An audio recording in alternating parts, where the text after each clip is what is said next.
Hey everyone, and welcome back to another video. And in this video, I'm going to show you how to check your error history on your PS5 console.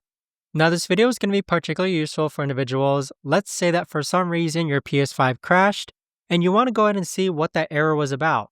Now, this video is going to be short, sweet, and simple, guys. There's not going to be a lot of steps involved.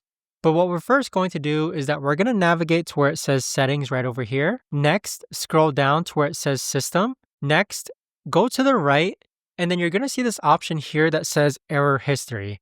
Go ahead and click on that. Now, as you can see, you have a list of system errors that are listed here. It's indicated by date and time. And so with that right there is the best and easiest way that I know of to actually go ahead and check your error history on your PS5. If you guys know of a better or easier way to actually do this, let me know in the comments down below.